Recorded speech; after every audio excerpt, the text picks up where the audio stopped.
So we're fishing for cats. We're jigging for cats, and we're using this mouse toy, this little toy, and we have it tied. So we're fishing for cats, and we have it tied to this mono. We're jigging for cats, and we're using this mouse toy, this little toy. Hi, Aiden. How are you doing today? I'm jigging for cats. How are you doing, LNS Outdoors? Hey, Top Shooter. Hey, Charlene. How are you doing today, Charlene? We have this bait rigged up to my pole, and we have these two cats that are biting really well. Hey, Top Shooter. So we're fishing for them. So we can go and flip. Hey, Rip and Tip. So we go and flip this in here, and the cats chase it. And now I have one. And they're trying to bite my line. And I caught the cat. They got away. So that's what I'm doing. Hey, Fly Fishing Ninja, how are you doing today? Hey, Christian Jackie. Hey, Top Water King, how are you guys doing today? Did any of you go fishing today? I went out fishing today, and I forgot to have my camera recording. And we ended up catching like a 15-inch crappie and a bunch of 10 to 12-inch crappies. And I didn't have my camera going, and I realized that at the end it sucked. I really don't want people to see this spot we're fishing, though, because it's this public dock. And I went there last night, and I caught I caught a couple yellow bass and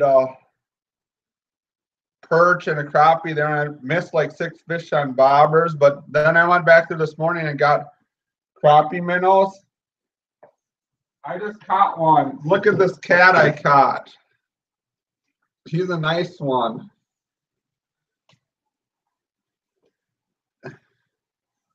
Yeah, they are good sized cats.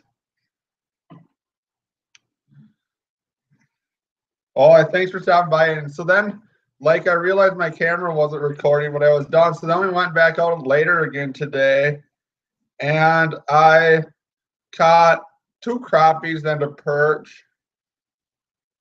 And I did actually record that. So at least I'll have a few fish from yesterday and a few fish from today.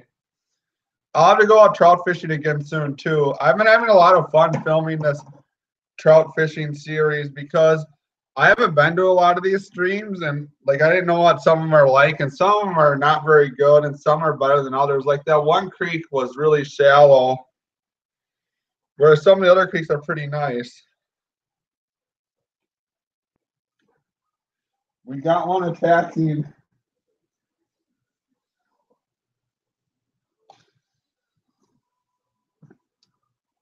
Yeah, we can't keep them yet, though. It's catch and release only. It's still fun to go out. I just like going out on the stream and fishing for a few hours. I wish. Okay, Ninja, I can't wait to do it. I like doing fishing challenges. I've been trying to do this one fishing challenge, which is just a complete failure. So I bought these lures off Wish app for $10, and I got this crankbait and spinner and spoon, and I was trying to use them, and nothing seemed to like them. And the one spinner was the size of a spinner you'd use for northern. So I was debating on whether to make it just a Wish app $10 Wish app fishing challenge and try to catch some bass or pike on it, or whether to just post the video and say everything that I chose sucked. But I haven't decided what to do. I know some of the budget fishing challenges do pretty good, because the one Walmart fishing challenge I did has 1,600 views, and it's getting 5-10 views every day. So people must be rewatching it. It was kind of a pointless video. I caught one 7-inch bluegill on the rod. You're eating brownies instead of cake, Top Water King? I like both of them. I love sweets. I see.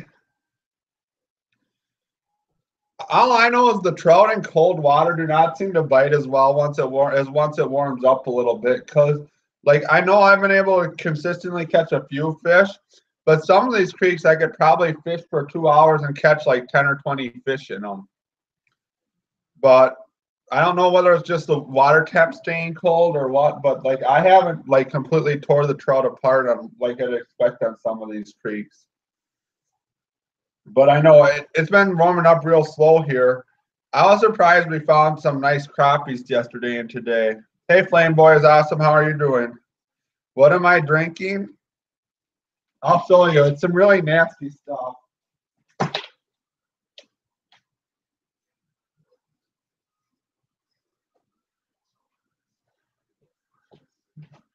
It is some Caliber Canadian mixed with Mountain Dew. Hey, PD Fishing, how are you doing today? I'm just hanging out and I'm playing with some cats, fishing for them, flipping for cats. And we got a bite. It's a fighter. The cat snapped my line too. Hey, DMV Fisher, I got bit off by a cat. I'm very sad about this. These cats are really good at biting line. Like this cat, I was trying to string a rod with 20-pound mono, and he bit my line off when I was trying to. When I was trying to string the rod. And like I was just playing with the toy because this cat likes to chase toys, and she decided to bite the line off too.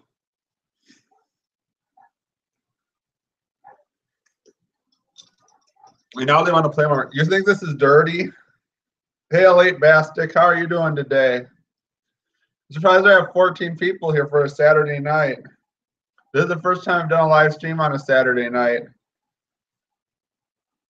I don't know. We were doing some cat fishing for black cats, and I never get the bait working. And I was talking about my fishing a little bit today, and just screwing around. I'm doing pretty well, Dave's Adventure. I caught some nice crappies today. I had a few mishaps recording, but we got into some nice crappies today. It was a fun time fishing today. So I'm doing pretty well.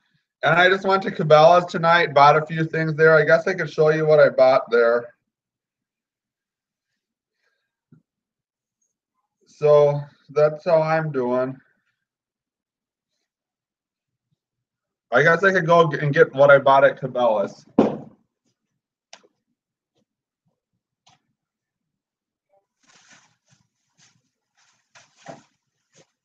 I was distracted on Facebook at work, so I saw that these were $9.99, and these are Cabela's planer boards. And here's the right side planer boards, because I wanted to buy 2 more planer boards for trolling. And this pulls the line off to the side of your boat. And then I bought a left side planer board for trolling, also for trolling with. Probably going to get some nice coho salmon or walleyes or muskies on them. So now I have 3 planer boards for each side of my boat. Then I bought this 6-pound Cabela's line, which was, and those are on discount for $9.99 a piece, which is really cheap for a planer board. And then I got some Cabela's mono, which I was going to put on this rod I have. That's why I wasn't caring if the cats were biting it up. And then I got a few. Then I got this Fire Tiger Berkley Flicker Shad, which was $2.99, and I got this Orange Tiger Berkley Flicker Shad, and this Silver Berkley Flicker Shad for trolling. Hey, Ralph Barton, how are you doing today? And then I got some slip bobbers for crappie fishing.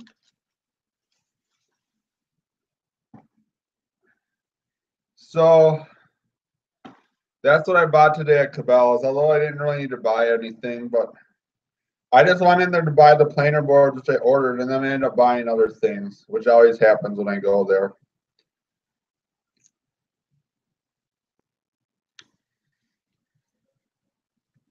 So That's the stuff that I bought today. And I was going to string this with 6-pound line too. I just need to take this off and throw it away.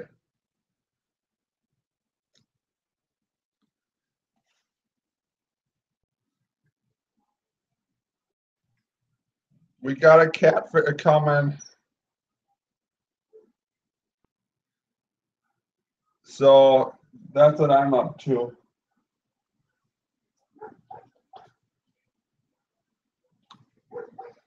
And we're jigging for cats. Hey, Simple RWS, how are you doing today? I'm doing pretty well. Did some fishing today. Gonna do a little fishing tomorrow morning too. We'll see what I catch. Hopefully, if I go walleye fishing, I can actually catch a keeper, because the last time they've caught a bunch of small fish, we haven't caught any keepers. We're fishing for cats. Clickbait for your cat, guys. I caught one. It was like an 8-pound black cat. I was just being silly by putting that on the title. The spot where I've seen people catch catfish, you can't even fish for them right now. We're jigging for cats here. I am from Wisconsin. I have a cat on. We better land him. He's trying to fight my line. See, I just caught this cat. He's a good boy. So, yeah, I'm from Wisconsin, from just north of Madison. I haven't caught a catfish yet this year. Maybe I should actually go out and try to catch catfish, because I heard some people actually caught some big cats by the dam by my house. Like, I only catch them on accident usually. So, like, we always accidentally catch them while we're walleye fishing. Hey, Dexter Tang, how are you doing today? I'm doing pretty well. I'm just having a couple drinks and talking about fishing. Been hanging out. So that's what I'm up to today.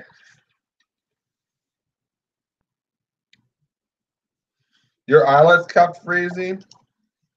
It was just windy as heck where I was fishing at. Like, there was a 15-mile-an-hour wind, and it was just kind of really difficult to stay fishing. And one of my friends' rod blew in the water. But I kept a whole bunch of crappie, got a whole bunch of crappie fillets from it. So that was all good. Like, I only caught like 10 crappies today, but they're all big crappies. So it was all fun. I don't know. Tomorrow I think I might fish for walleyes though. Can take my boat out. The lake I was fishing on was just partially thawed today, but they're catching fish at the top of it where the river comes into it. And then the river's been wide open where I've been catching the walleyes and sturgeon. The last time we actually went to the river, we didn't catch any sturgeon, which we didn't really intend to catch a sturgeon, but the walleyes were biting on river rigs on bottom, or just like a split shot and a size 6 hook with a minnow on bottom. And if you're where there's schools of the sturgeon, like, they just are working the bottom and eating anything that's swimming around the bottom. So that's just how it goes. Like, hey, Ghost Tama. There's still 8 inches of ice where you camp. The ice is melting pretty slow this year.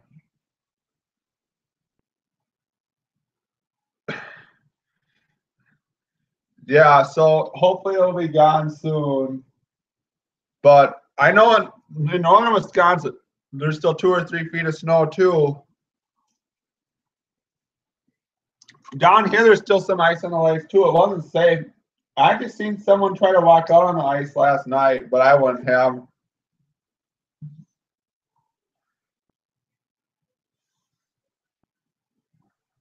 These cats are better at. Hi, Nicole. How are you doing, Nicole? That was a nice fishing video she was in last week. I want to get into some whitefish because I know we caught one by Madeline Island on Lake Superior when you're trolling on a Greenweaver Super Slim on like 6 colors of leg core, and it was delicious. And that's only one of like 2 or 3 whitefish. You bug them with your lures too. All I know is any bait that has rattles in it, these cats are very interested in. Or like trolling flies, which are really bright. They're super into it. I don't actually have a lure on, though. I just have a cat toy on. So, but these cats love playing with fishing line.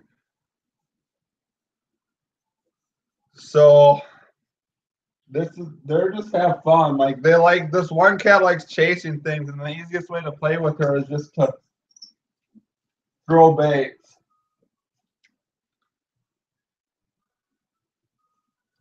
So it's kind of fun.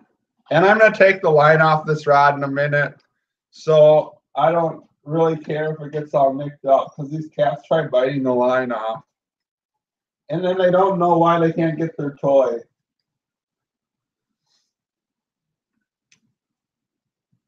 So, but they're kind of pretty fun to fish for. And they're aggressive.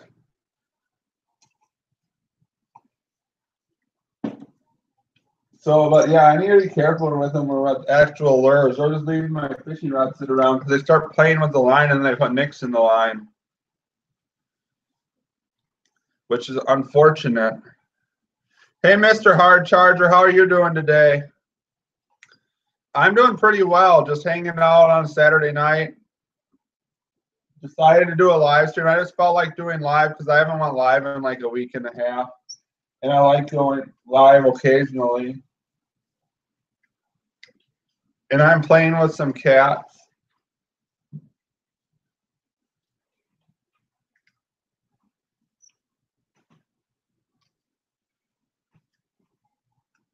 So that's what I'm up to. Hey, Dewey, how are you doing tonight? I'm doing pretty well. Hey, Simple Art WS. How are you doing, Simple Art WS?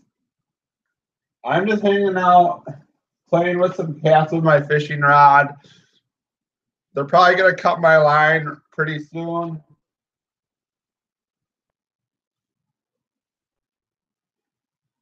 Because they like to bite my fishing line. And I'm actually going to throw out this fishing line because I have fishing line I just bought to put on this rod. But I just haven't got around to doing it. So that's what I'm up to. I got a cat that's not moving though.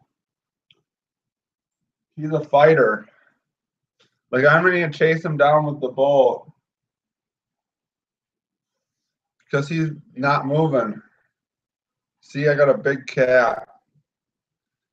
And for cat fishing, I'm using a Shakespeare Ugly Stick that's 5.0 feet. It is an light action that's meant for 4 to 10 pound line. And I actually bought this rod when I was doing my Target ice fishing challenge because this was the only one of 2 rods they had at Target. And I actually like this rod for trout fishing because it's a light action rather than an ultralight, so it has a little more backbone to it. But it has a really cheap reel in it, so I'm probably going to end up putting a cheap reel on it soon. But I've used up almost all the line on it because I don't usually use a swivel when I trout fish with spinners, and it just gets all spun up. I was thinking about trying to do a challenge this summer where I like compare have 2 rods with me, one with a swivel and one without a swivel, and see if the trout actually are scared away by the swivel, because I don't know, but I think the trout are pretty wary of swivels, but I could be wrong. But I always fish spinners without a swivel and do well with them. So I just continue to use the spinners without a swivel and just accept the fact that my line gets all twisted up. But I was going to actually do a challenge to see if the swivel mattered and just alternate every other cast throwing the bait with the swivel or without a swivel. You don't use a swivel either, Rippin' Tip Outdoors? Do you just throw like maps or rooster tails or Panther Martins without a swivel then? How do we get a rule book? You can just go on the DNR website, or you can go to like a DNR service center or online licensing agent and get it. This cat took me into a snag. That's no fun. We better go get out the snag.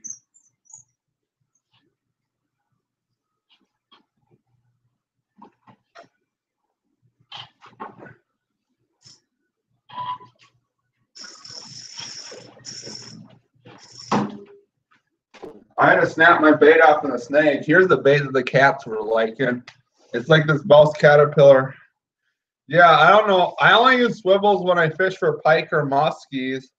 Or like when I troll on the Great Lakes, usually I'll put on a swivel and then I'll have like 6 feet of like 20-pound mono or fluorocarbon, then I'll have a spoon on it. I just got into that last year and I love fishing there. But I should go out with someone that knows what they're doing or something. But I don't know. I think the fish are what the swivel takes away from the action of the bait. But like with a musky spinner, I don't think it matters that much. Whereas with trout, they're kind of wary about stuff like that. But and with like these crankbaits I have here, like using a swivel on them really changes how they action too. It makes it a lot easier to change bait, but I think it really takes away from the action of the bait. Like you can still catch fish if you have a swivel on it, but I don't know. I don't usually use a swivel on it.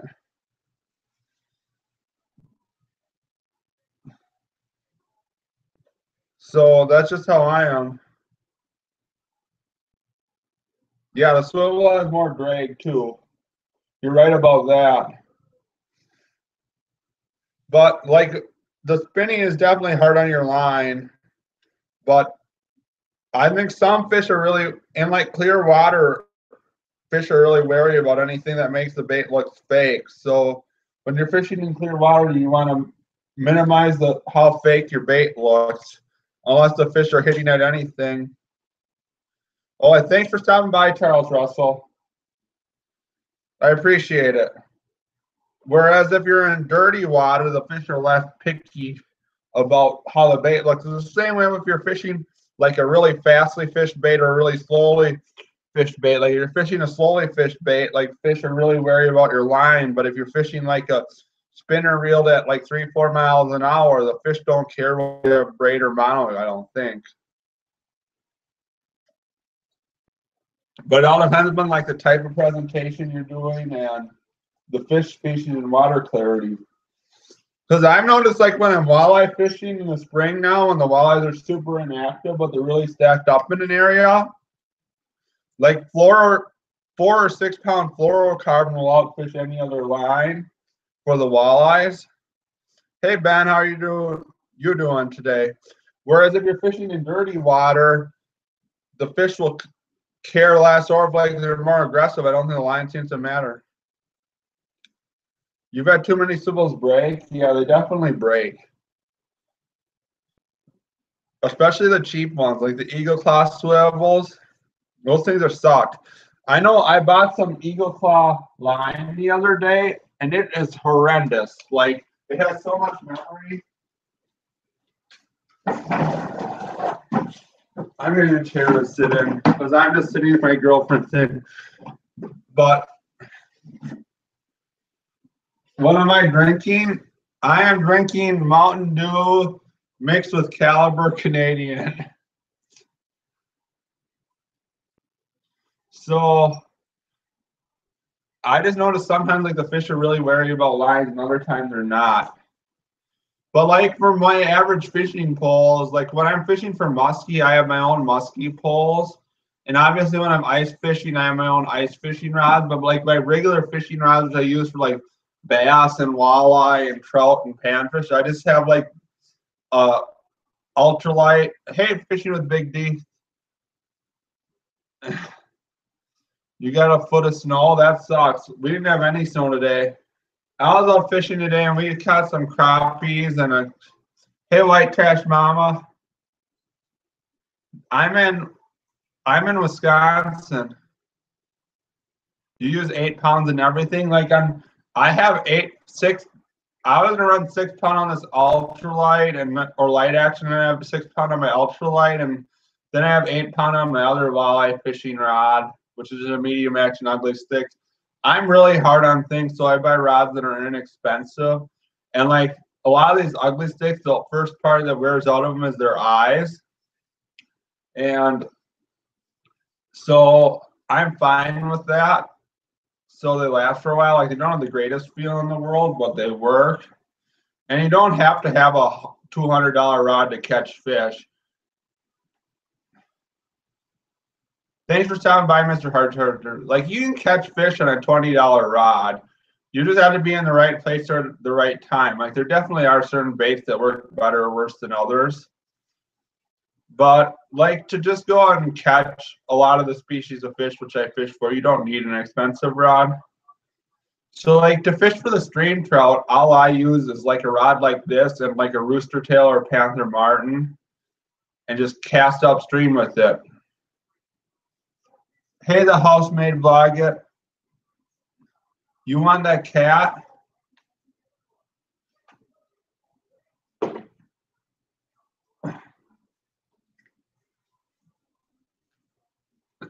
They're my girlfriend's cats. They're funny. They're very playful.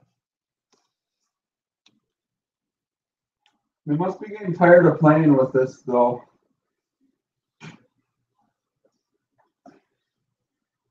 So, yeah.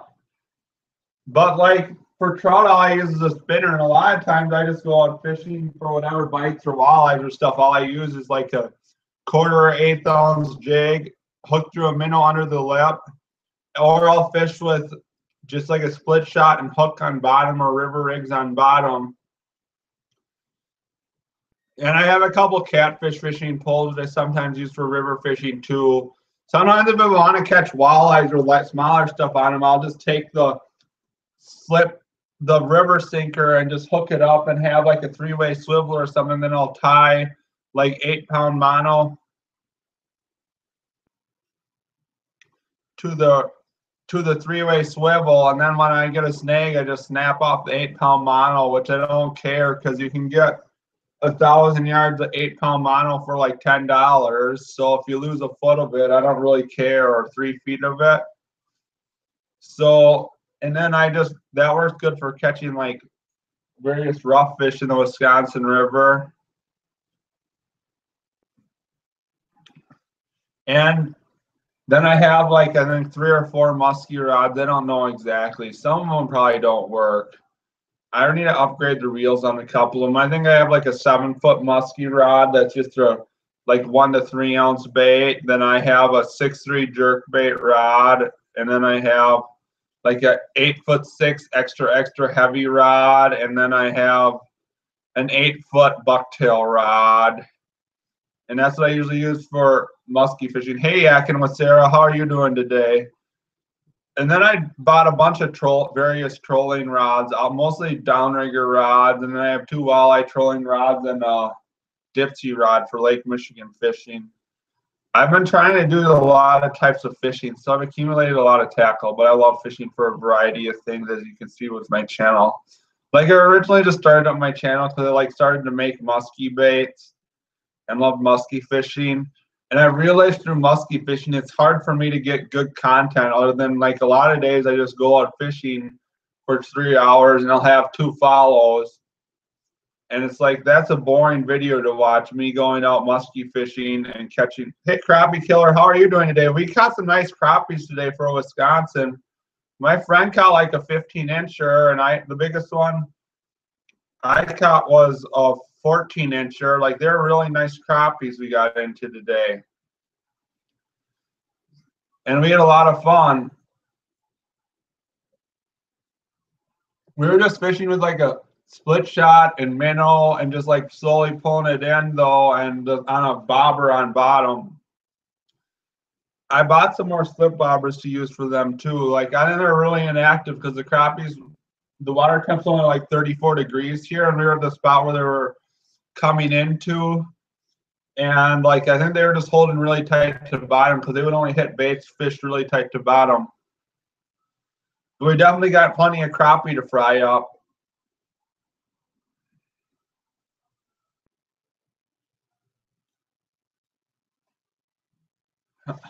Yeah, I was fishing off a dock today too. Those are some huge crappies. What's my setup now? My setup is this.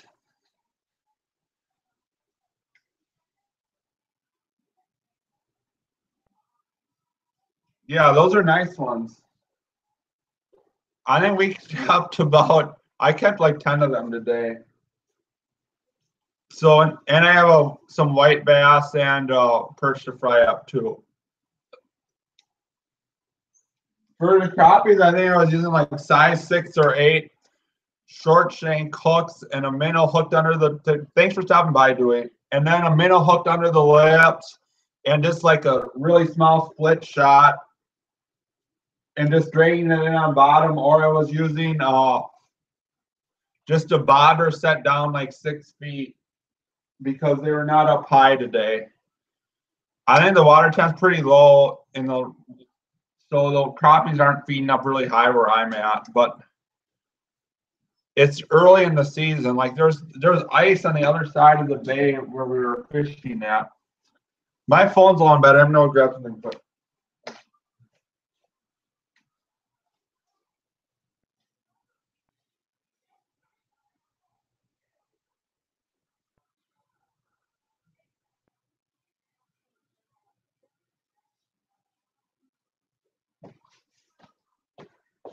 So we did well today.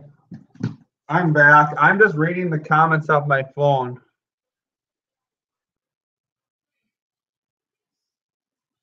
Yeah, if they're 12-inch crappies, 2 is plenty. But if they're 8 or 9-inch crappies like I usually catch, it's not enough. Because a lot of the crappies I get by me are not that big. Like a lot of times I catch crappies and they're like 8, 10 inchers.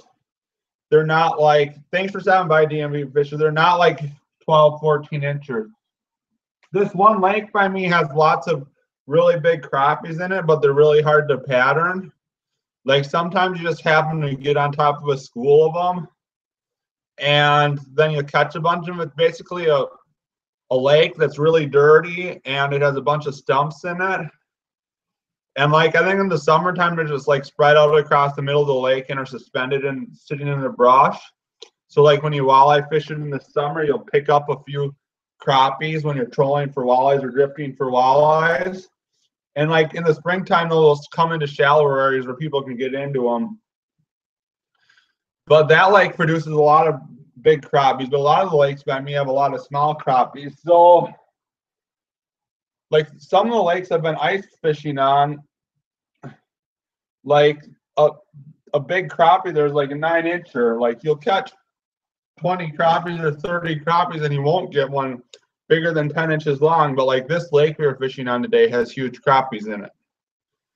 Monona Bay, where I filmed a lot of my ice videos, we caught some nice crappies too there. That lake, for some reason, produces just a ton of panfish, although it's really, really heavily fished. And like you go out there muskie fishing, and there'll be like 20 or 40 boats muskie fishing and like 100 boats panfish fishing during the summertime. Like it's a really popular place to fish. But it somehow continues to produce quality panfish. I don't know what is up with the lake, but it is definitely a fish producing lake. This lake that we were fishing on today is I was fishing on today is very productive too. And it produces some big walleyes and big crappies, and it also has some nice pike and a few nice muskies and other fish that come out of it. So, but it's just like certain lakes around me are a lot more productive and have better size than other lakes. So I guess it's just how it goes. Did anyone else on here go fishing today? So tomorrow I'm debating on whether to do a panfish fishing or walleye fishing. I think I'll probably just go walleye fishing. Maybe we can finally catch our first legal walleye of this year. Like I've been struggling to catch any keeper walleyes. Like we catch a whole bunch of dinky walleyes, but I don't catch that many big walleyes. Like I don't know what is up with me, but I just can't seem to catch any big walleyes here.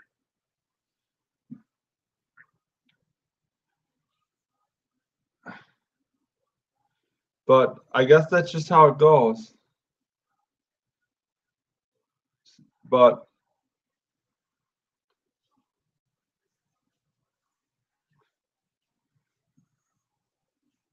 that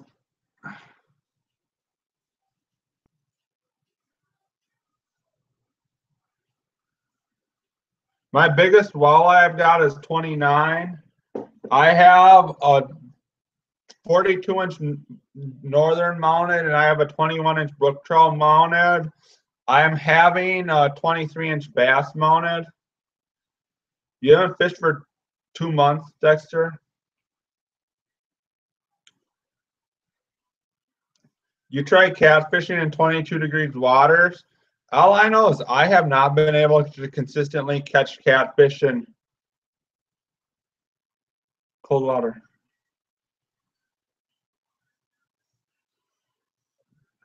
So you tried looking at a creek that was 18 inches deep and wondering if it's holding trout. Was it a Lake Michigan tributary or was it north of there? I catch trout out of shallow water all the time. Like I've caught trout out of 6 or 8-inch water. I think once the water warms up a little more, they'll be in shallower water. Most of the trout I've been catching are in deeper pools, but I have been getting a few more trout out of riffles. Like that one video where I was on Story Creek, like I was fishing an area where there was a lot of like running riffles and the max depth was like 18 inches there, and I was catching fish there. And when I found areas which were deeper in that creek, I wasn't catching fish. But sometime in some of the creeks I've been fishing, like the only fish that are active are sitting in deep pools. So it probably all depends on what the creek and what the actual temp of the creek is. I should probably have a thermometer and see what the water temp is on the creeks that I have. You'd love to see that, Ralph? Hey, Cat Master Fishing, thanks for reply.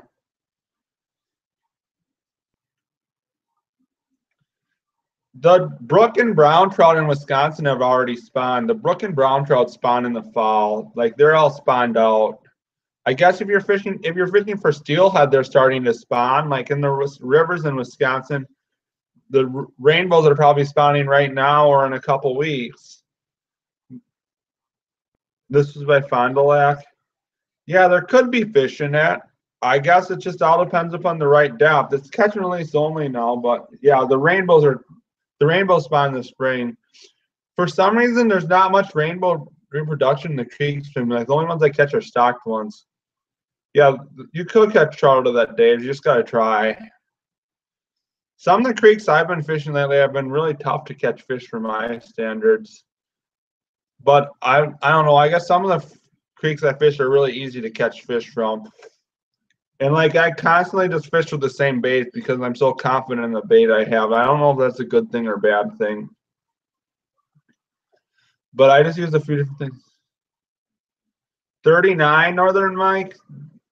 That sounds about right. Last Friday I had 35 in the Wisconsin River. We'll find out how warm it is. Hey Murdering, thanks for stopping by. We'll find out how warm it is tomorrow. I think the water temp where I was fishing at today was probably like 35, 34, though. There was actually ice in the other inlet and the creek by my house. Oh, that sounds like a good idea, Dave. You're moving down to Fond du Lac. We'll have to go fishing sometime, Dave's Adventures. You've never caught a trout, muskie, or northern crappie killer? I don't think. There might be some trout somewhat close to you, but you probably have to drive a little ways to catch muskies or northerns. In Wisconsin, we have a ton of muskies in the northern, so you like catch them all the time. Like if you're fishing for bass or walleyes or any game fish, you're probably gonna end up catching a northern because northerns are really aggressive and they're willing to hit. We have bigger and badder fish than you, Dexter. I need to still check out some of your videos. I haven't got around to checking out your channel. I'll go check out your channel later today.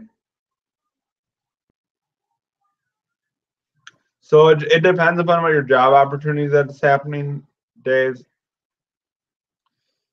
Yeah, like I don't know where I'm gonna move when I finish this. Still 8 inches on main lake of your buddy was fishing on Lake Monona yesterday. I haven't ice fished for like 3 weeks.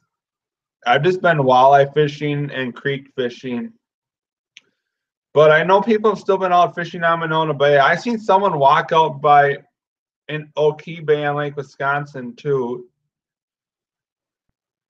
Fish Hope Lake in Jefferson County, 18-inch northerns for days.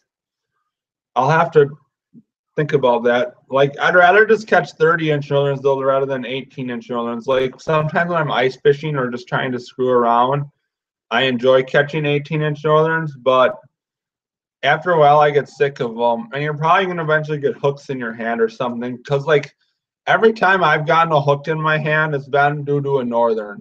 And the worst time I got a hook in my hand was I was trolling for walleyes in North Dakota. And I think you can have about 2 lines there. And on one rod, I had like a purple Selma Hornet. And on the other, thanks for stopping by, Ben. On the other rod, I had on number 5 flicker shad in like chartreuse back and white belt, like chartreuse pearl color, I think. And I don't know how fast I was trolling exactly, but I was just trolling along this line, and I picked up like 2 18-inch walleyes on the Selma Hornet. And then all of a sudden, I had something just hammer my flicker shad, and my Hornet was probably bouncing bottom, but my like flicker shad was running up higher because I don't know. You tried using 9-inch suckers to weed them out, and I'm choking a few northerns. They're only. So like I was trolling, and I had something hit this flicker. Hey Denise, thanks so much. So I had this fish hit the flicker shad, and it was just felt really big when I was trolling for walleyes. And I fight the fish up, and like I go to net the fish, and I got it in my net, and then I go to grab the bait, grab the fish out of the net, and then the fish goes into my hand, and I'm like out in the middle of North Dakota, out in the middle of a bunch of farm fields, and I was like a mile from where I put my boat and out in the middle of nowhere, and I had like a northern stuck to my hand, and I was in a little 12-foot John boat, and like the northern was stuck to the. Thanks for stopping by, Madtown Angler. So you've been busy at work. I've been getting out and doing some fishing. I've been enjoying it. I really appreciate you watching my videos. So I like had this northern pike that was like 30 inches long hooked to my hand, and I was out in the middle of this pond with no one else out there, and I got this pliers in the bottom of my boat, and I grabbed the bait, and I just yanked the hook out of my finger, and then the hook came out of my finger, and I decided to keep the pike because I was going to mat the pike, and it tasted good. So that's that's about the worst time I've been hooked by a lure, was that time. And another time I was showing this bulldog that I had bought, like a Meg bulldog, to my roommate, and I was like handling it in her house apartment when we were in college, and I was like playing with the bait, and like I was grabbing it, and the hooks were really sharp, and it just went into my thumb. So I decided to grab a pliers and just yank the hook right out of my hand, and then I bled everywhere, and then we didn't get money back on the lease because there was blood on the floor. That's why you have first aid with you whenever you go. You think my stories sound like ouch? You're probably right. I probably have a video from like a year and a half ago or 2 years ago too, where this kid was fishing with me, and he went to cast his lure, and he hooked himself in his head. And then I ended up pulling the bait out the side of his skin on the side of his head and just cutting the barb off, cutting the hook off with my bolt cutters. Luckily, I had a bolt cutters in my boat to cut the hook off.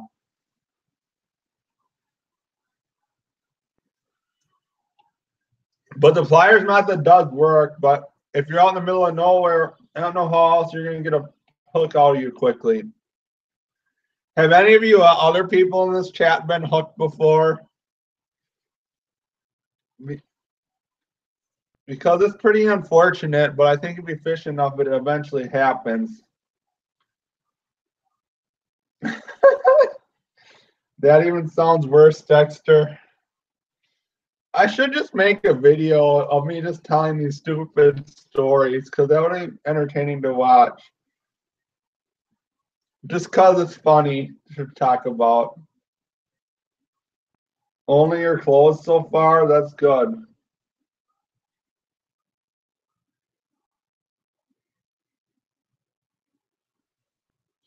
That sucks, Dave. That'll happen.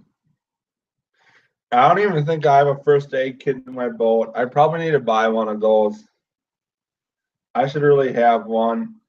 I don't think I have one. Or I don't have one in my car either. I should keep one of them in my car also. A lot of times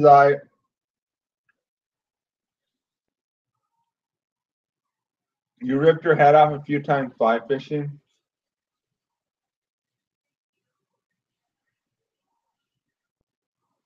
That's pretty freaky, Dexter.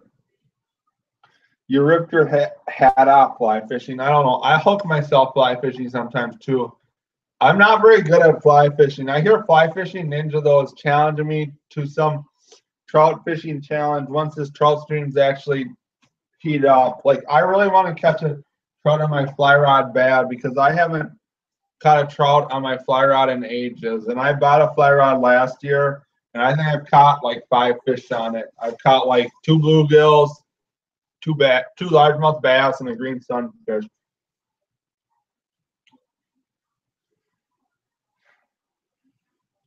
That is freaky, Ripman Tip. That's a good idea, Dave's Adventure. That's pretty freaky.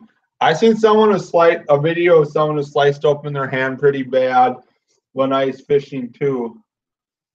It's funny with posting videos on YouTube too. Sometimes the videos of you like getting hurt.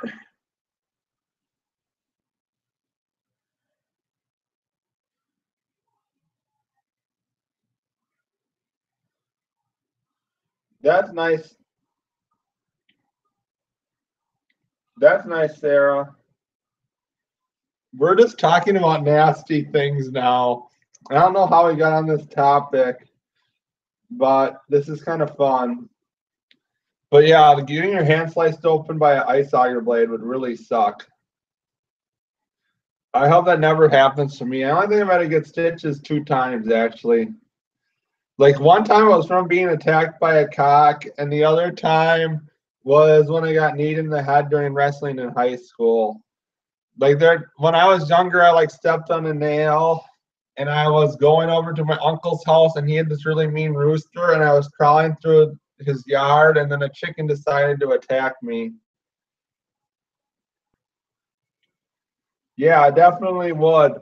I know this one spot I went ice fishing at this one year too. One of my favorite stories I remember from there was like we were kids and like I think it was me, like I shoveled off the spot on the ice so we could walk through it easily.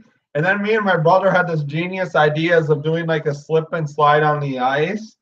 And eventually, after he slipped a few times, my brother like slipped and knocked himself out and got a concussion. It was really freaky. Like we were having fun at the time, but it definitely wasn't the greatest idea in the world. It was really unfortunate for my brother.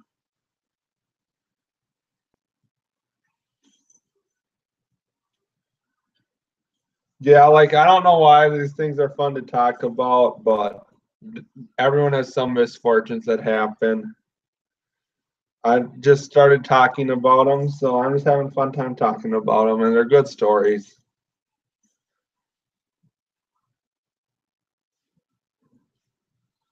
And I know people like to hear the stories about people's misfortunes because they're pretty funny.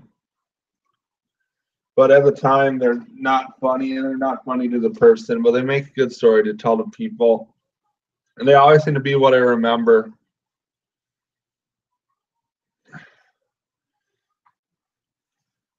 So that happens. I know that one day there was this, I think I actually have a video, but there was this like I had this tip up set in a hole, which I like drilled part of an old hole open. And if you follow Bill the Packer fans rules, you aren't supposed to use someone else's ice hole because that's not good ice fishing etiquette. But I was using someone else's hole, and I had a tip up go up, and I had a pike coming through the hole, and it was like stuck coming through the hole.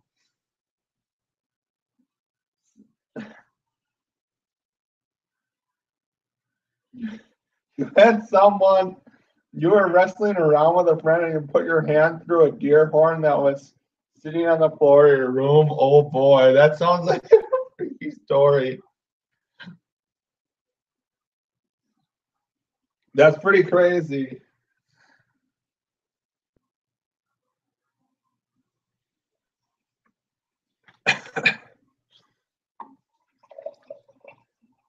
Those things all happen from time to time, though. You guys just get have some fun and start wrestling around, and then you get hurt. All I know is if I start wrestling around, I just find out how bad a shape I am.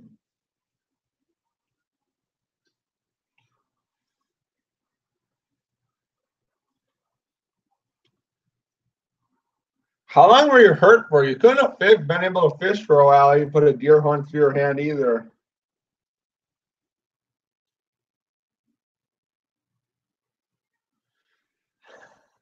You drove your car into the Lake Days Adventures. I always worry about that. I know my brother has this video on this picture on his Facebook of where he got it like where this boat landing, which is really shallow by me. I'm sorry, I'm not looking at the phone. Like my phone is charging, and I'm looking at my phone to read the comments. But like my brother backed way into the river, and like he had water over his windows, and then he got stuck at this landing with his Grand Marquis because he just had a 2-wheel drive, and he couldn't get it out. But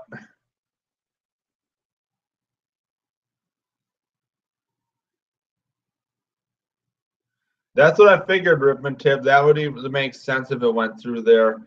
That's still crazy that it went through there. Was it? It must have been a really sharp horn if it went through there, though. Because a lot of deer horns are not that sharp. It sounds like you have a good time, Ripman Tip. And I really appreciate your giveaway. I need to actually try out some of your baits. Like all I fished, the only lures I think I've caught fish on this year is I caught a fish on a Walmart spinner on a this is a small whitetail buck. Hey, the old bastard, thanks for stopping by. The small whitetail bucks have sharp horns though. Like a spiker, I think would go through your hands worse than anything, or like a fork horn. I still didn't put the 3-pointer I got on a plaque from last year. That was the only deer I got. How are you doing, the old bastard? Do you go out fishing today? I only caught one bass so far this year. The water's pretty cold still, and the bass are not biting very well. But you could probably catch some on minnows. I think if I went to my own pond, I could catch some too.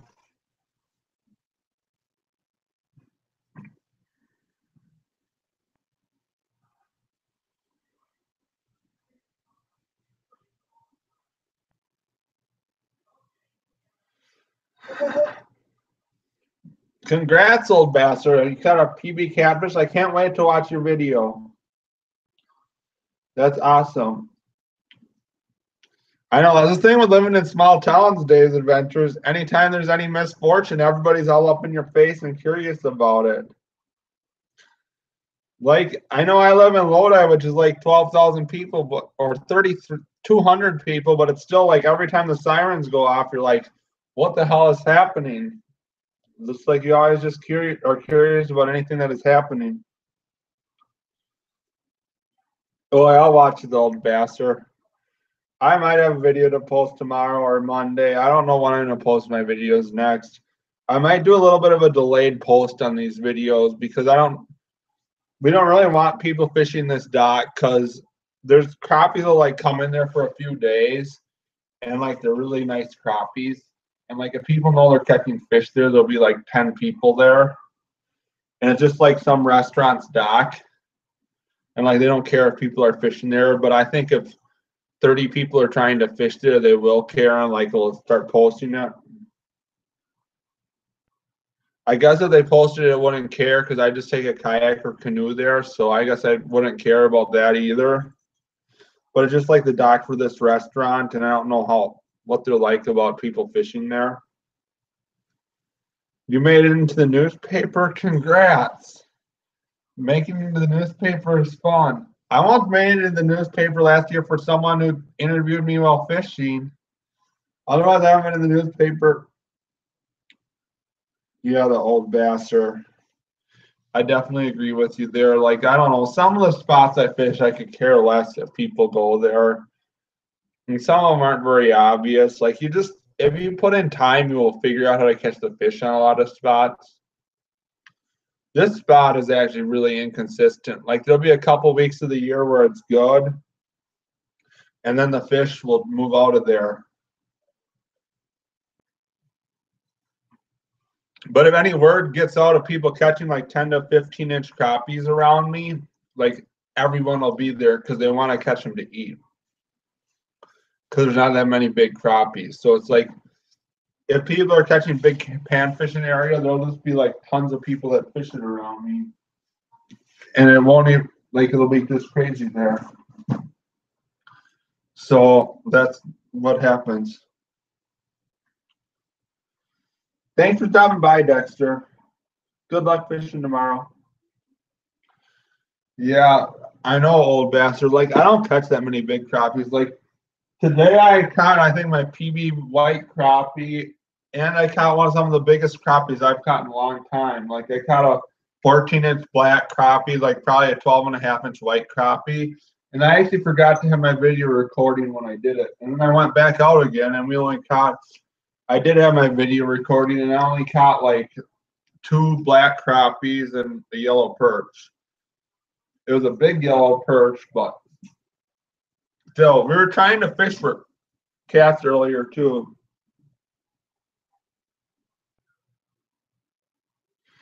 I hear that they're rip and tip. Like, if you see where I've been walleye fishing, that's the same way there. Like, there's not that many keepers, but literally you can buy $20 of the shit from Walmart, stuff from Walmart. I'm sorry if I swore.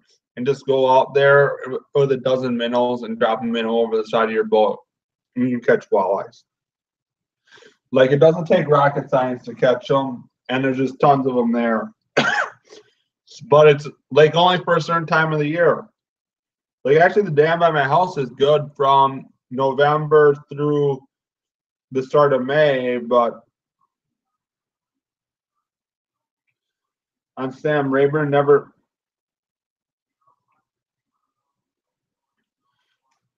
I've never been there before. But yeah, like, when word gets out about people catching walleyes, it's crazy. Like, around here too, right now, like, the season is closed for fishing for walleyes on a lot of the lakes. So, but on like the Mississippi River and the Wisconsin River and like the Rock River, they're all open all year for walleye and bass fishing in northerns. So there'll be people out there fishing, and the walleyes all try to go upstream and find rock to spawn. And where there's a dam, it's just a barrier, and there's usually rocks below the dam because the river like goes to the stage where it's like A grading and D grading, and the river will like continue to cut down deeper below the dam because it just doesn't have enough sediment in it. So like the river, there's a lot of rocks usually right below the dam. So the walleyes just try to go up river to spawn, and they just end up spawning below the dam. Hi, Kevin. Thanks for stopping by. Yeah, I know, Dave. It's been packed. That spot's no secret. If you want to catch a trophy walleye in Wisconsin, you know what spot I'll tell you to go to? The Fox River at De Pere. Like, if all you want to do is catch a 28 or 30-inch walleye, that's the place to go.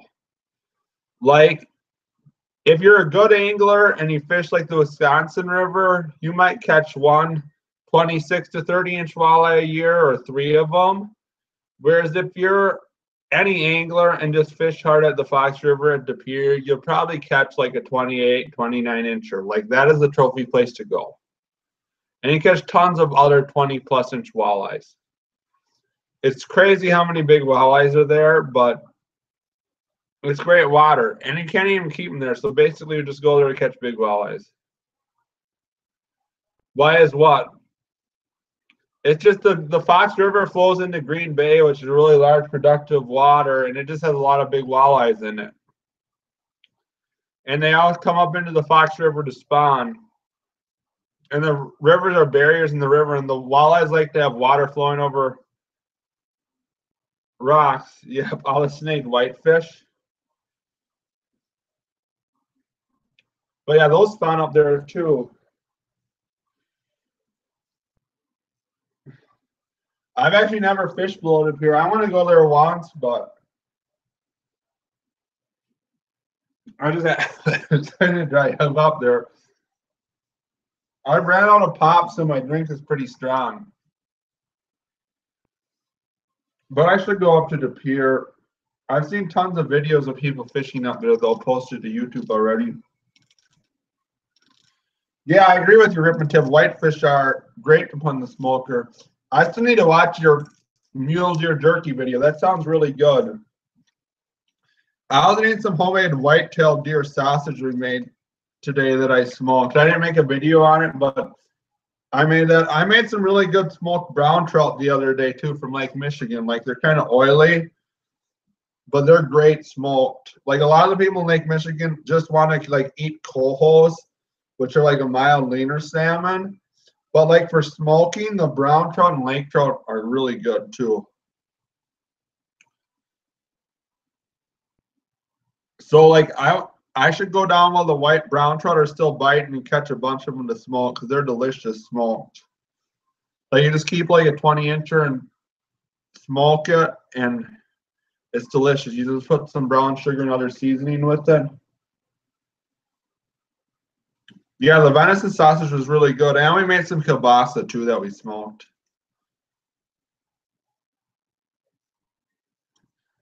I don't know. I got into smoking last year. I know if you want fish that's more oily to smoke, though. I tried smoking suckers too, and suckers were good, but they're bony as can be. But like the best thing I found to smoke so far has been like brown trout or lake trout or king salmon, like a really big king salmon. I didn't do very well fishing for king salmon this last year. I hope we can get some more this year. Yeah, I like smoking too. Like we actually made our own hardwood chips and everything too. We tried just smoking with wood with like sawdust from the planer from Cherry the other day too, and it actually turned out pretty well. So that's not much is going on. I'm just talking. I was playing with some cats, doing some cat fishing with this secret green bait. And I caught a couple cats, and that's what's going on. He smokes white bass. I have never tried smoking white bass. I kept some yellow bass yesterday. They taste pretty good right now because the water's cold. During the summertime, they don't taste as well. To be honest, when you're fishing in the river, they're the easiest legal fish to catch when you're wildlife fishing. Like there's no length limit on them, so anyone you catch is legal to keep. What are we smoking? Trout, salmon, whitefish, meat, venison.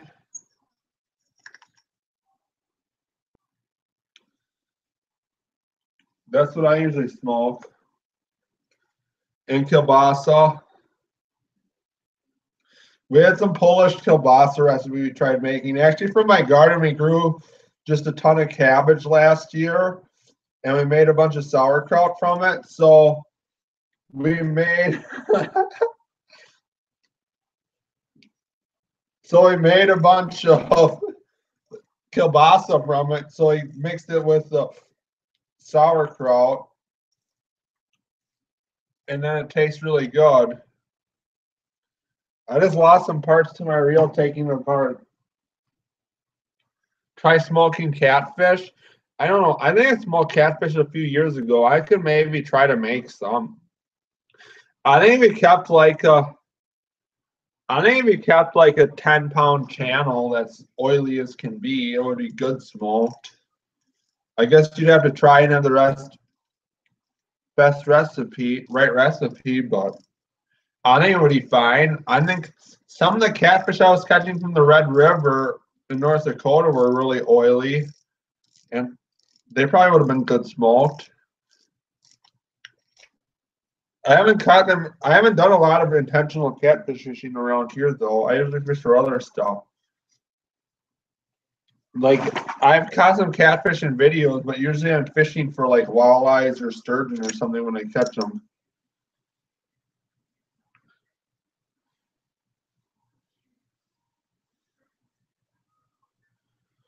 You want a small loan of 390 subs? I don't know if I can do that. I guess the best way to get to 1,000 is just to go to other live streams and chat with people, or to just interact with other channels. Hey PGH, how are you doing? Not much. I was just fishing for some black cats right here, and then I was hanging out. You're making the jalapeno poppers and wrapping them in bacon and stuck them with cream cheese. I know we had some jalapenos that I grew, which we would take them and just take the seeds out of them and stuff them with cream cheese, and they made some pretty good poppers too. They'd even be better if we wrapped them in bacon too.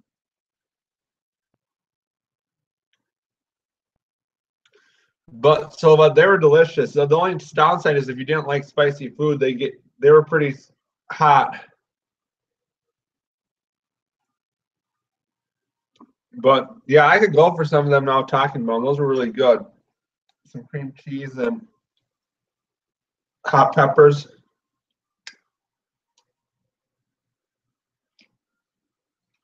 That's good, PGH. I can't wait to see them. I need to catch a flathead. I haven't caught one in like a year and a half. I think the last one I caught was when I was sturgeon fishing on like a jig and a minnow. I don't even know if I had a flathead in my boat last year. You smoked goose? That actually sounds pretty good. I haven't tried smoking goose before. I haven't shot a goose in a while too. Smoking anything pork is good.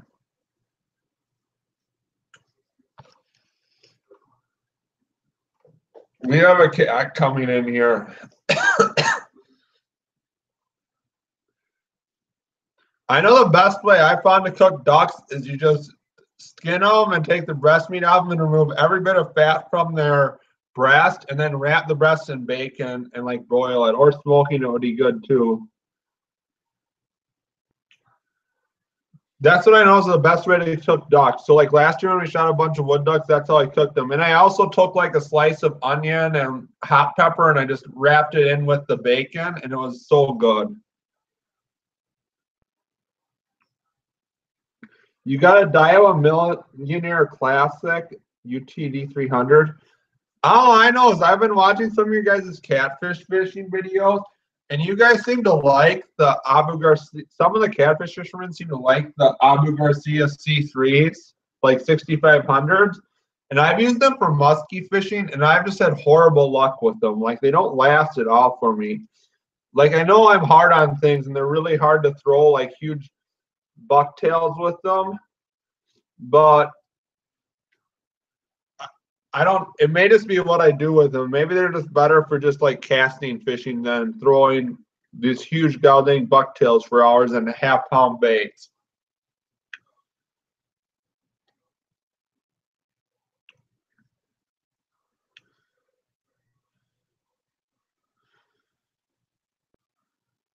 You can't afford the Abu Garcia Kentucky Catman. I think the last couple high-profile casting bait casters I got were Shimano. Like, I think I have a Shimano Corvallis on my one rod, which has worked pretty well. I have this Quantum reel I've had for a while too. It's finally getting wore out. Like, I have one of the old Abu Garcia 6500s, and it has worked really well. And like I've used it till the springs got wore out in it. But I bought a couple of the newer Abu Garcia Ambassador C3s, and like every one of them, the worm gear wears out on me. Like I don't know why the worm gear is wearing out on me though, because it's just brings the line back and forth across the reel like this.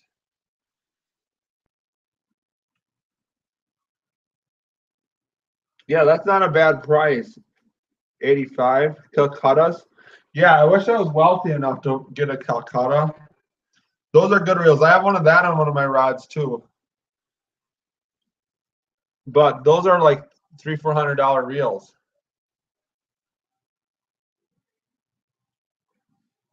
So I don't have them. Oh, that sounds good too, Ripman Tip. What type of ducks do that too? Like mallards? Or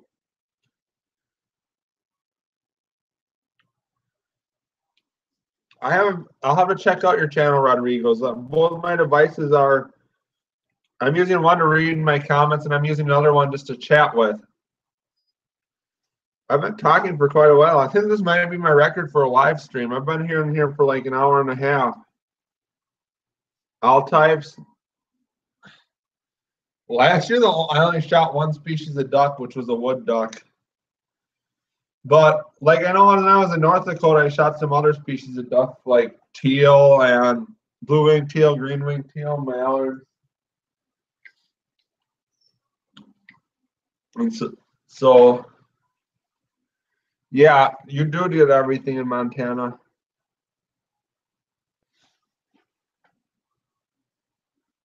What's up? Oh,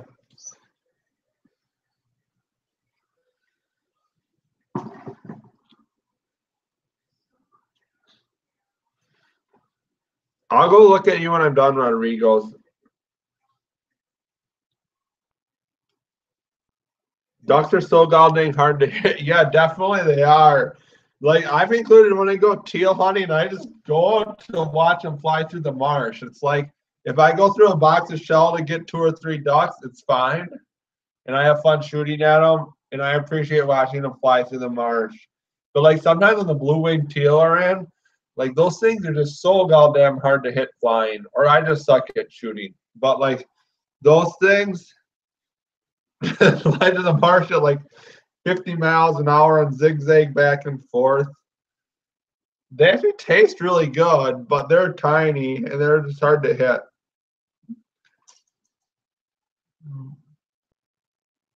But like sometimes, like they'll be the only duck you really have come in like early in the season. Catfishing. We were talking about catfishing. We were fishing for black cats. Bill, thanks for stopping by. I'm fishing for cats with this bait on 6-pound monofilament.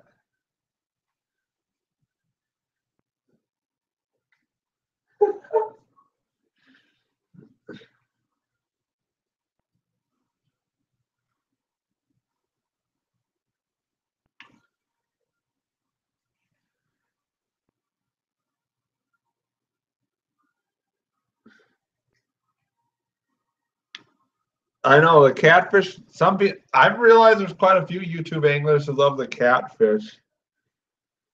Like, it just seems like catfish around here. Like a few people fish for them, but it's not like it's heavily sought after. Like there's a few people who go out and intentionally fish for them, but a lot of people don't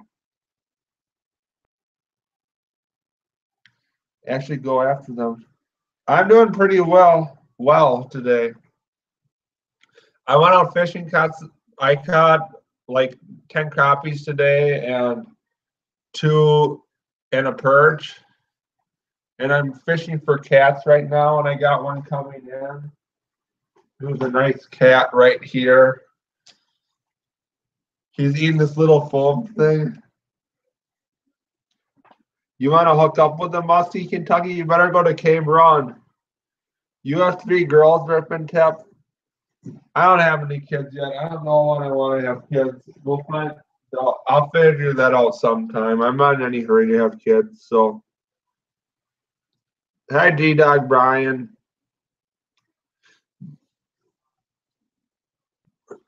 But around here, we have a lot of different species of fish. Like we have flathead and channel cats, and then there's like a lot of northern pike and muskie, largemouth bass, smallmouth bass, walleye, sauger, brook trout, brown trout, and in Lake Michigan, there's lake trout, coho salmon, king salmon, steelhead. But don't you want me to say too loud, ribbon tip?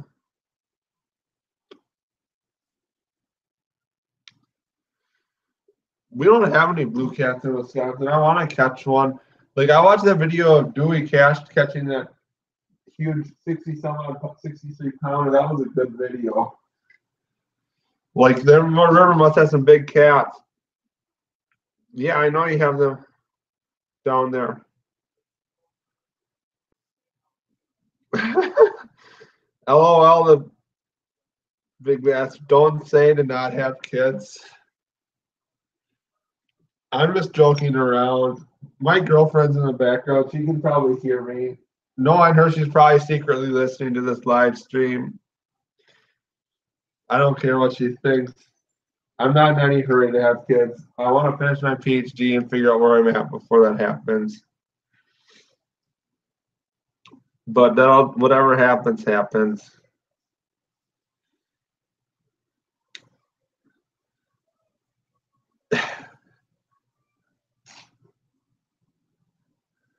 So I don't know. I like catching cats sometimes. Sometimes they frustrate you because you fight them forever, but that's just how it goes. It's also the fun and drama in getting them. Like if you're fishing for whatever bites, like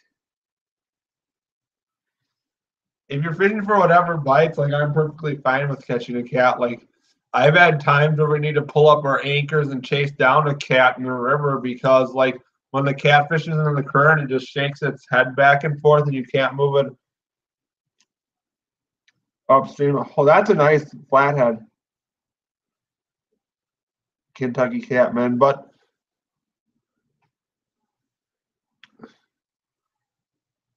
nice little bass. That's a big flathead. The biggest flathead I probably caught was like 31 inches. I don't know how much it weighed. But it's like the catfish are so good at using the current or drag to their benefit. Like they'll be in the river and they're just use their head and they're so good at using the current to their benefit in the fight, which makes them really fun to catch. Like they don't take you on like a ton of long runs or jump or anything, but it's like they're just so good at using the river to their advantage.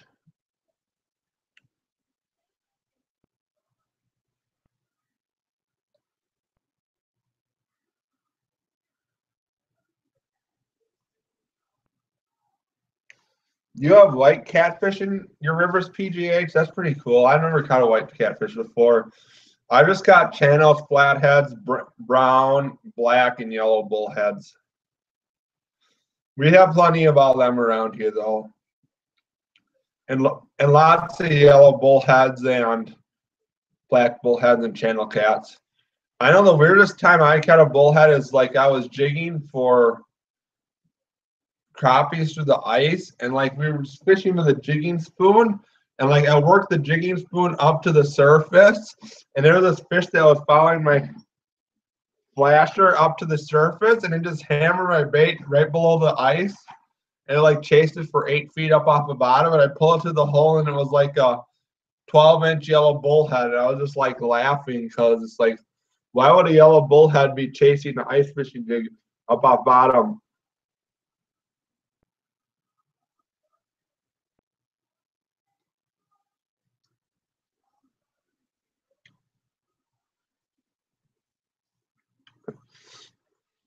I don't know where blue catfish actually show up in the Mississippi because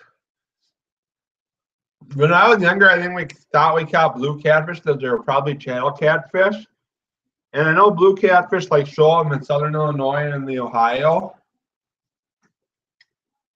but I don't think there's any around here. What is ice fishing, G-Dog? It's fishing through the ice.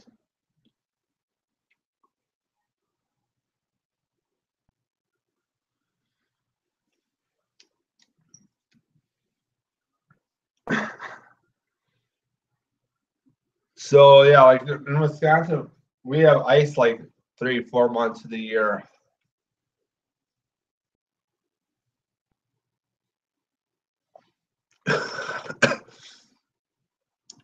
So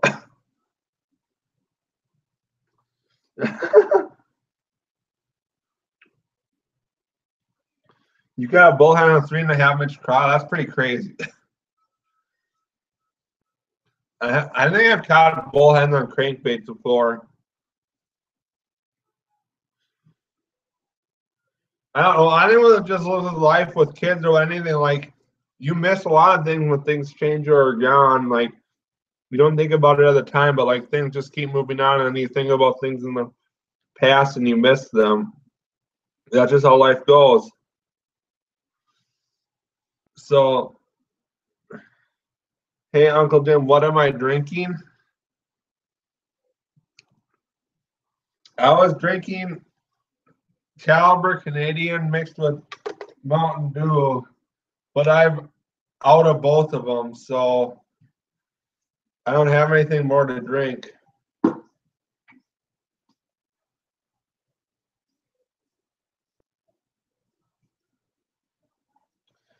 It's been a cold winter around there, Bill.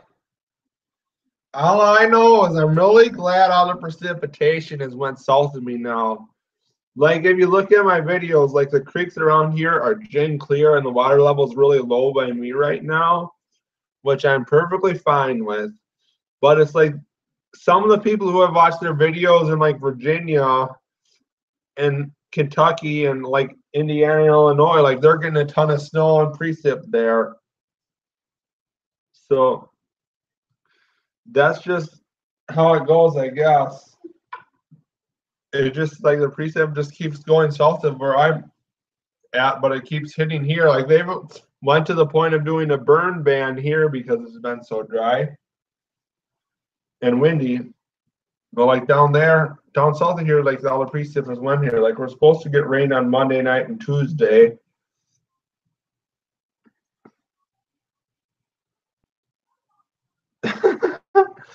I hear you, PGH. I've seen a lot of people get snow south here. Like, some people posted videos of themselves getting snow. It's pretty crazy that like you guys are getting snow this late.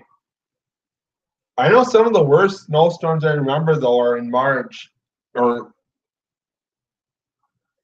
when it's dry and windy and both. It's bad for burning. We've had like 15-mile-an-hour winds every day here. I don't know why.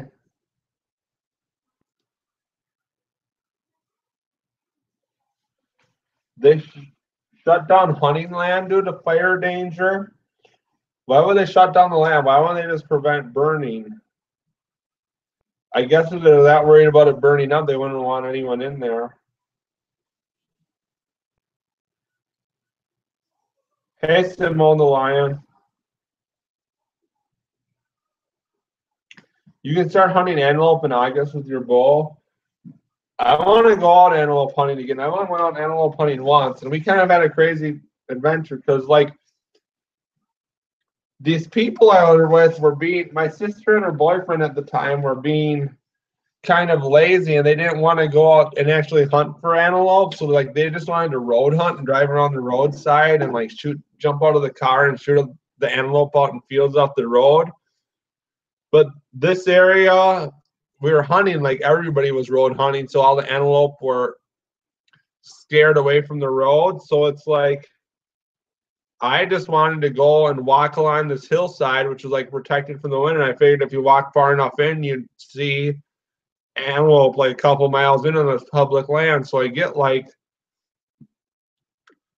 a couple hundred yards, get like a couple miles in, and then I see some antelope, and I get an antelope, and then I like go out there to get my antelope, get people to help me get out my antelope, and I go back in there and like go back to the car and get the people. Then we go back out there to get the antelope, and we were out in the middle of this prairie in eastern Wyoming, and we were trying to recover this antelope and bring it out, and it was dark out, and we got lost in the middle out there at night, and like my dad was all worried about us being lost. It was pretty scary. But yeah, antelope hunting is a lot of fun, and those things can run fast. I can't wait to go out hunting for them again.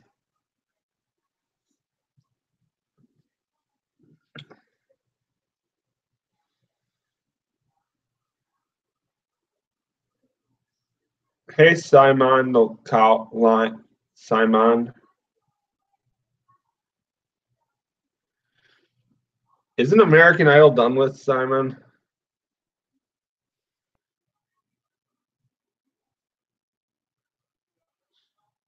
Yeah, it's pretty easy to get lost out west, I guess. And it's pretty open and just like everything looks the same. You just got to be careful, I guess. There's no cell phone reception or anything like you have here, too. I need to make a trip out west hunting one of these years. It's a lot of fun. And go hunting for antelope. I know my dad has a bull elk tag in Wyoming this year. That should be, hopefully he gets a nice bull. You live in the Flatland, Rip and Tip. Bye, Rodrigo. Thank you for stopping by. I really appreciate it. I really appreciate anyone who's listened to me in this live stream too that has been really, really random and all over the place. And I've been live for a long time. So I just really appreciate anyone. Big fish. I saw a monster antelope when I was mule deer hunting in Wyoming. Unfortunately, you didn't have a tag for antelope. That sucks. But that's how it always seems to happen. It's literally like seeing a big mule deer while you're antelope hunting. I know, like, we were hunting in a spot when we went out antelope hunting, and I just had a mule deer tag for a doe mule deer in this spot, and my dad had a buck antelope tag, and like I was like 100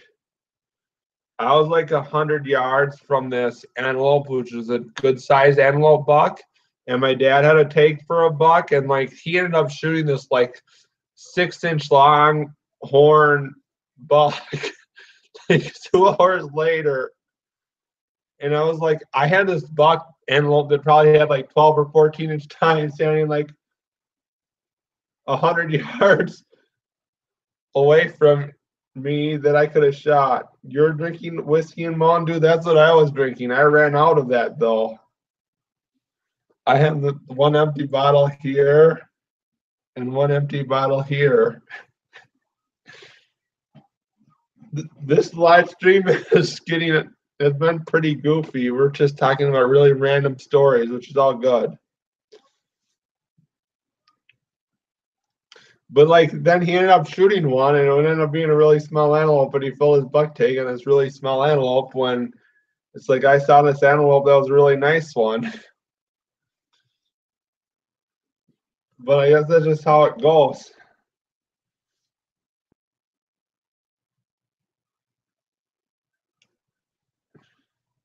You have a 30-inch wide, 24-inch tall. Is that like a 5x5 or 6x6 then? That's a pretty nice sized mule deer. Because I think my brother got a mule deer when we were out west hunting that year that was like 18 inches wide.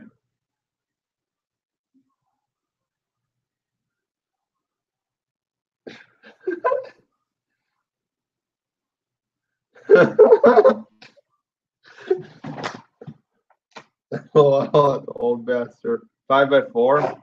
That still has a whole lot of mass to it if it's that tall and wide, because that's a really that's deer has a lot of mass to it. I better put some line on there, Rod. What knot do you guys use to like tie your line onto your reel? Because I end up taking this line off this rod and I'm gonna put new line on it. I know this is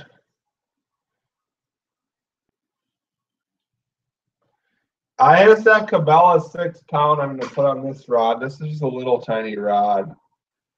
It's just my like trout and panfish fishing rod. I also use it for walleye fishing because I like having a light action rod for walleye jigging because they bite light, and I just like having a rod that has good sensitivity.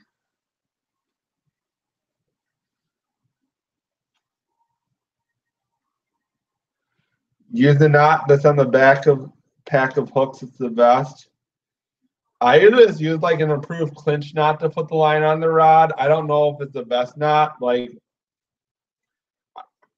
I just hope nothing spools me to where I need to use that. You use that knot too, Dave's Adventures? I don't. That's probably what I'll just use. You use 8 pound spider wire easy mono. I've never tried that. The only spider wire I've used is spider wire stealth, I think. And I maybe use some other type of spider wire braid. I don't know if I've used their mono in a long time. But I could try it.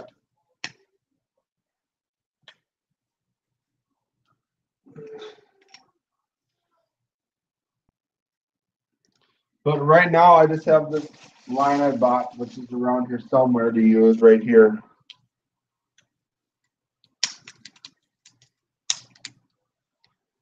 I might have to try that then.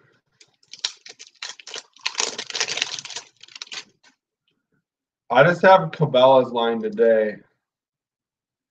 It's just Cabela's 6 pound. Nothing fancy. It was actually on sale. This whole spool line was like $7.50.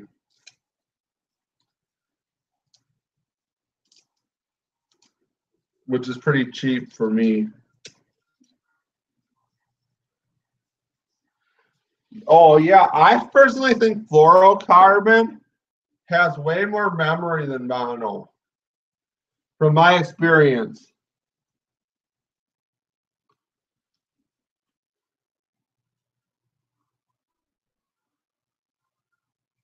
Thanks for stopping by, Crappie Killer. I think I noticed fluorocarbon has even more memory than mono, which is probably not a good thing. Like, it's supposed to be less visible, but I noticed it has a lot of memory. And like when I fished that mono next to mono, fluorocarbon has more memory than mono.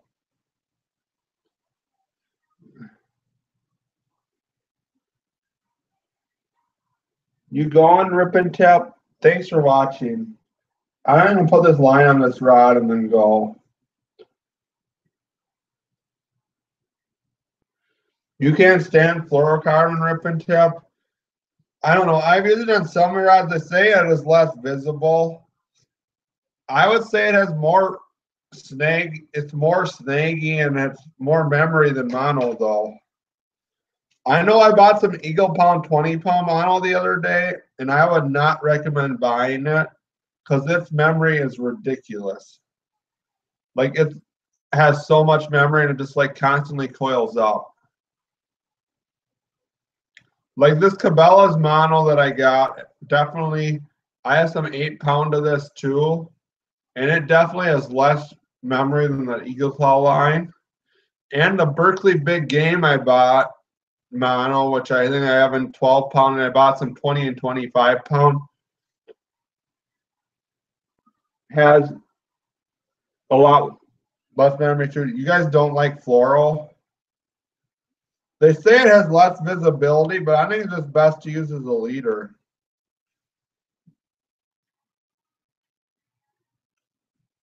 I was thinking about doing like some leader where I'd use like a 3-way rig for walleyes and putting it on bottom.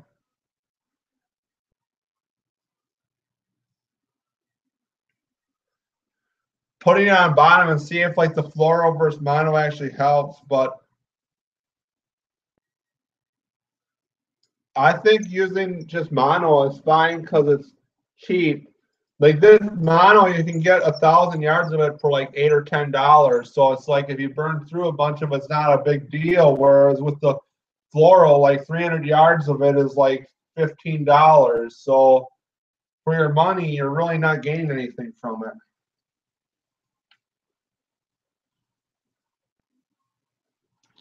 But I think the fluorocarbon really has a lot of memory and snags up, twists up really bad. But that's just my own personal opinion from my experience. It sounds like you guys agree with me, though. I just using the improved clinch knot to hold this on and bit it with my teeth, which I really should not be doing. And I'm just reeling it up and just putting this 6-pound Cabela's mono on here.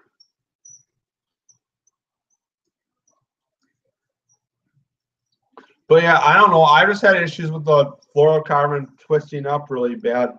I had issues with this mono that put on the reel twisting up really bad too. I was using it to fish with spinners a lot though, because I've been using this as my majority.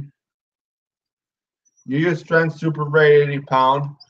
I would use that for musky fish. I've used some of that for musky fishing. That line works fine, or for heavy catfish fishing, but I wouldn't use that for like lighter fish fishing like what I'm using now.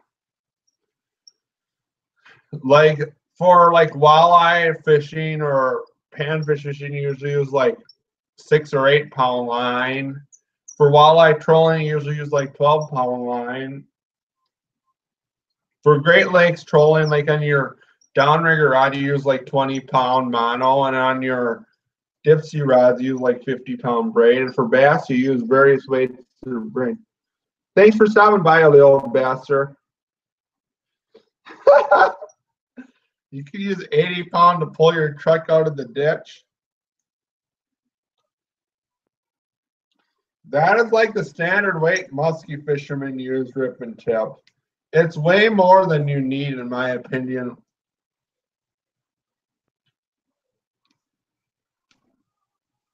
But that's what people are using. Like you can catch, I've caught plenty of muskies on 6-pound line. But like on 80-pound line, like you hook into a 35-inch muskie and you can fight it in like 10 seconds. Like you can just manhandle a fish with it. The only advantage to it is you don't lose a bunch of $20 baits. I know bass fishermen use a really wide variety of weights of line too, because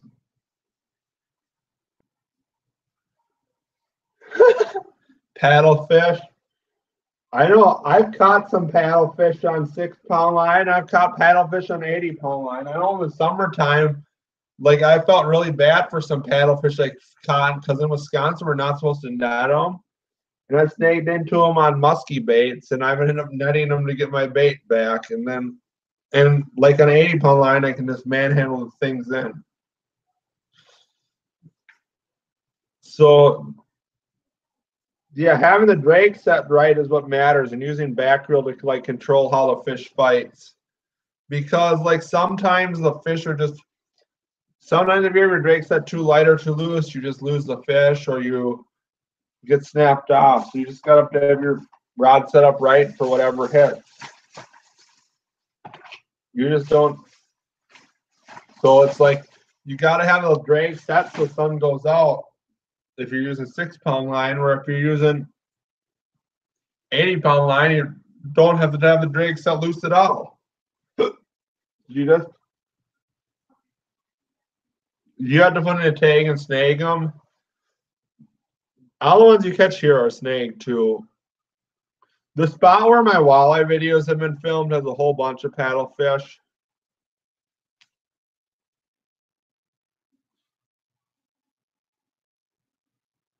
Use up to 40-pound braid for bass. That sounds pretty normal. Like a lot of bass fishing will go up to 40 or 50-pound braid. For bass fishing, I would say the braid is better if you're fishing fast baits, and like you want to use like a mono or a fluoro leader if you're fishing slower bait. Like I don't bass fish that much, so I am far from a bass fishing expert. But it's like I've caught plenty of big bass on like 4 or 6 pound line too.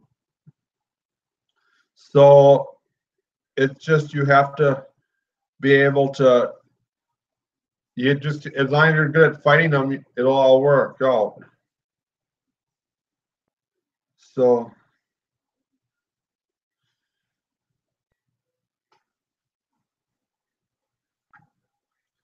but it's like obviously in heavy cover you can't land a big fish. You're less likely to land a big fish on light line if you're in heavy cover than if you're in some area that's wide open. Like in the river, I've caught 40-inch muskies on 6 pound line on an ultralight, but also you'll hook into a muskie and a bunch of weeds and it just runs into the weeds and you're not going to land it.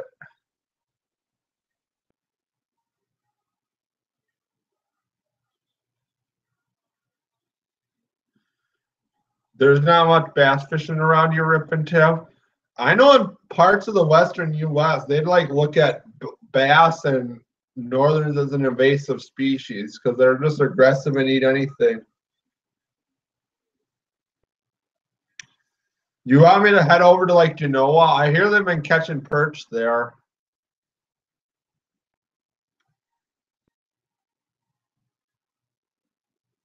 Yeah, it was a lot of fun, Kentucky Catman. I fought it for like 10 minutes. I didn't have a video of me catching one on an ultralight that was like 40 inches, and I didn't edit it because that was when my channel was small, but I think I fought it for like 10 minutes. It's not the greatest quality, but it was a fun fight. It was a great time.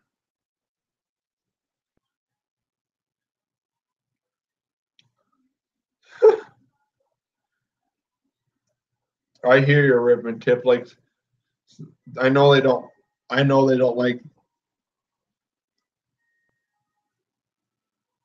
You came home with 20 football perch big fish.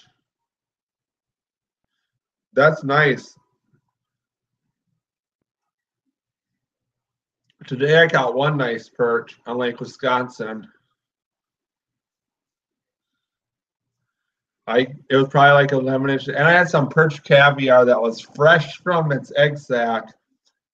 It tasted kind of funky. I'm not a big caviar fan, but I tried eating some of the perch eggs, and they tasted kind of funny.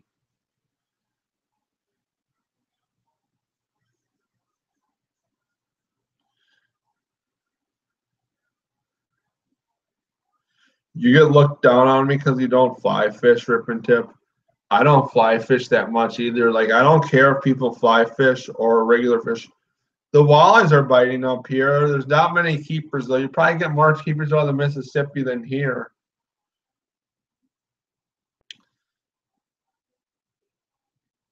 I don't really, but I haven't fished the Mississippi, so I don't know how much keeper to shorts is. Well, last weekend we probably caught like, last weekend the only day I went walleye fishing on Friday, we probably caught like 40 fish and we only caught one keeper. I was going to go walleye fishing tomorrow, so I'll probably post a video sometime next week on how we do. I'm sure we'll get quite a few fish. I don't know how many keepers we'll get, though, or how many shorts we'll get. We'll find out when we go out. So it's just, I'll just go out and fish for them for a while and I'll see how well they're biting. But they're definitely were biting. I just heard all the reports around me is there's just a lot of shorts.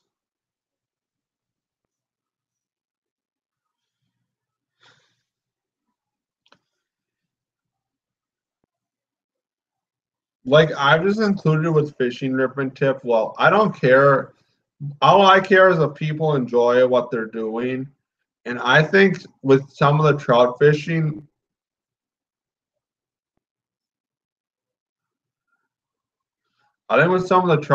like the fly fishermen just want to fly fish and they really don't want anyone to keep trout.